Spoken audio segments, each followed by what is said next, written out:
கைலாயம் ஆண்டவனே பரமசிவாயன் உள்ளத்தின் ஆழத்தில் இருந்து எழும் இந்த அழவுதலையும் ஆசையையும் கருணையாய் கேளையோ கண்ணீர் நெஞ்சில் உருகி உன்னை நாடும் இந்த அடியனை அருளால் அணைத்தருள்வாயோ உலகம் முழுதும் உன் திருவடியை போற்றி காடும் போது என் மனம் மட்டுமே இவ்வளவு துயரத்தில் துடிக்கிறது என்றே எண்ணி உன்னேல் நாடி நாடழ்கின்றேன். அண்ணாமலையாரே அருணாசல ஜோதியே திருவடியும் நினைத்தாலே மனக்கசப்பு கரையும் என்று கேட்டேன். ஆனால் என் கர்ம வினைகள் என்னை கட்டி இயக்கு இவ்வழக்கையில் வலியாய் தள்ளுகின்றன. ஓம் நம சிவாய என நான் ஒவ்வொரு மூச்சிலும் உன் நாமத்தை ஜெபிக்கிறேன். அந்த ஐந்தெழுத்து மந்திரத்தின் ஒலியின் உள்ளத்தில் ஒலிக்கோரும் என் துயரம் இன்னும் தணியாமல் இருக்கிறது ஆண்டவன்.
தவிர எனக்கு வேறு சரணங்கள் இல்லை. நான் உன்னிடம் சரணாகதி அடைகிறேன்.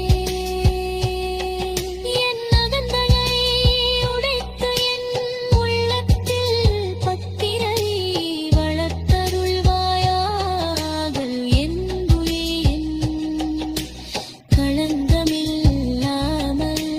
தூய்மையாய் மாறி உன் திருவடியில் விழுந்து என்றும் உன்னை போற்றி பாடும் நிலையைத்தான் கைலாயம் ஆண்டவனே.